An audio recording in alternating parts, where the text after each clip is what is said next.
Welcome to our channel, where we dive into the darkest corners of reality. Tonight we explore the terrifying possibilities that await when the engine sputters, the gauge hits empty, and we find ourselves stranded in the darkness. Today, we bring you 3 horrifying true stories of people who ran out of gas in the most terrifying circumstances.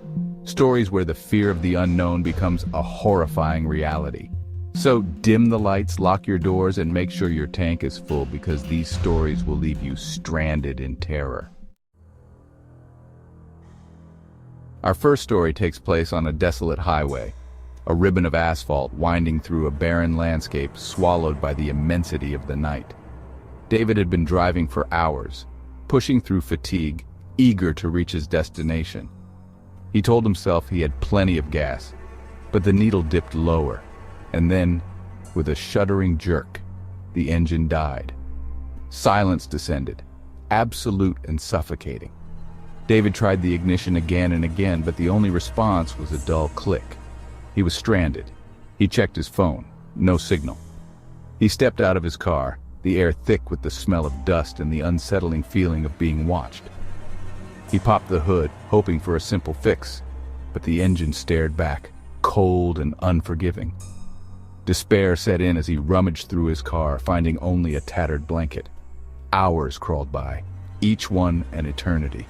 The moon offered little comfort. He thought he saw things moving in the shadows, heard whispers on the wind, but each time he turned, there was nothing there. And then, in the distance, he saw lights approaching. 2 pinpricks of white, growing steadily larger. Hope surged through him. He stepped into the middle of the road, waving his arms. The vehicle slowed, its headlights momentarily blinding him. It was an old, rusty pickup truck. Relief turned to unease as the truck came to a stop. The driver's side window lowered, revealing the silhouette of a man in a wide-brimmed hat. "Need some help?" The man's voice was a gravelly rasp. "My car died," David said. "I'm out of gas." The man nodded slowly. "Get in. I can take you to the next town." David hesitated, feeling uneasy, but the alternative was spending the night alone. "Thank you," David said, trying to sound confident. He climbed inside the truck, the interior smelling faintly of dust and something metallic. He turned to thank the man again, but the words caught in his throat. The man was staring at him, his eyes cold and reptilian. David knew he had made a terrible mistake. The man smiled, revealing sharp, pointed teeth. "Change of plans," the man rasped. The truck lurched forward, leaving David's car behind. David never made it to his destination. His disappearance remains an unsolved mystery, a chilling reminder that sometimes the help we seek comes in the most unexpected and terrifying forms. Our second story takes us to a stretch of forgotten highway, where the ghosts of forgotten journeys linger. Standing sentinel over this desolate stretch is a dilapidated gas station, its windows like vacant eyes staring out at the emptiness. It was here that a young couple, Emily and Michael, stumbled into a nightmare. They were college sweethearts on a road trip to visit Emily's parents. A wrong turn led them astray, deeper into the heart of forgotten country. As dusk settled, Michael noticed the fuel gauge hovering close to empty.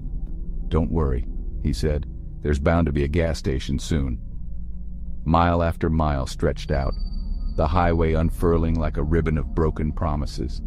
And then, through the gathering gloom, they saw it. A flickering neon sign. "Gas!" Emily breathed, her voice filled with relief. As they drew closer, their relief soured, replaced by unease. The gas station was in a state of decay, its windows dark, the pumps silent and rusted. "Maybe we should keep going," Emily whispered. "We don't have a choice," Michael said. "We need gas." He pulled the car up to the pumps, the engine sputtering its last. Silence descended, broken only by their breathing. Michael stepped out, his footsteps echoing unnaturally loud. He tried the door to the gas station, but it was locked. He peered through the grime-coated window, but the interior was shrouded in darkness. "It's no use," he said, frustrated. As he spoke, a figure emerged from the shadows. "Hello?" Michael called out. The figure stopped, its head tilting slightly. Can you help us? We're out of gas." The figure moved closer, revealing a tall, gaunt man. Relief washed over Michael.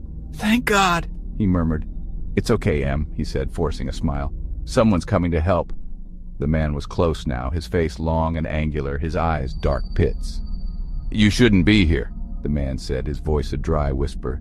"This place is cursed." Michael felt a shiver run down his spine. "We just need some gas," he said. "There's no gas here," the man growled. "Not anymore." He took a step closer, his shadow falling over Michael. "But there is something else." His fingers closed around Michael's throat, his grip like a vice. Michael gasped for air, his eyes wide with terror. From inside the car, Emily watched in horror as the man dragged Michael towards the shadows. Emily was never seen again.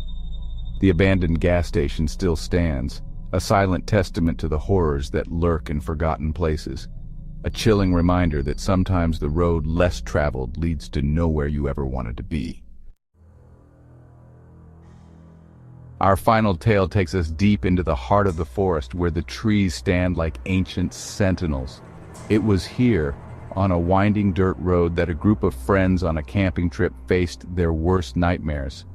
There were 4 of them: Mark, the leader, Jessica, his girlfriend, Chris, the joker, and Sarah, the voice of reason.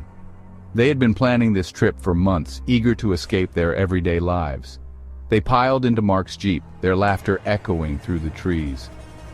The sun was setting as they turned onto the dirt road that would lead them to their campsite. The road was rough, the Jeep bumping along its uneven surface. "Are you sure this is the right way?" Jessica asked. "Relax, Jess," Mark said. "We're almost there." Sarah remained silent, feeling they were being watched. As darkness fell, the forest seemed to come alive with unseen eyes. The engine sputtered, coughed, and died. what was that? Jessica asked, panicking.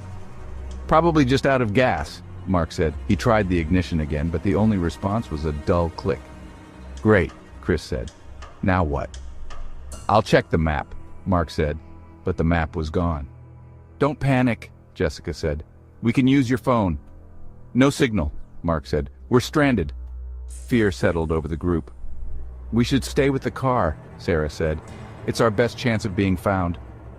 They huddled together in the Jeep, the cold seeping in. The silence outside was deafening, broken only by the occasional snap of a twig. And then they heard it. A low, mournful howl. The howl was followed by another, each one closer than the last. Something was out there, something hungry. They huddled closer, their eyes wide with terror. The howling grew louder, until it seemed to be right outside the car. And then, silence. They waited, their bodies tense. And then, they saw it. 2 eyes, glowing yellow in the darkness. The creature moved closer, its massive form emerging from the trees. It was large, its fur matted, its teeth bared. Terror gripped their hearts. The creature circled the Jeep, its eyes never leaving them. And then, it was gone. They waited until dawn before daring to move. They found their way back to the main road, their minds scarred by the experience. They never spoke of what they had seen, but the memory of those glowing eyes would stay with them forever. A chilling reminder of the unknown horrors that lurk in the forest. Thank you for watching. If you enjoyed these terrifying tales, don't forget to like, subscribe, and hit the bell icon for more spine-chilling stories. Stay safe and remember to always keep your gas tank full. You never know what lurks in the shadows when you're stranded and alone.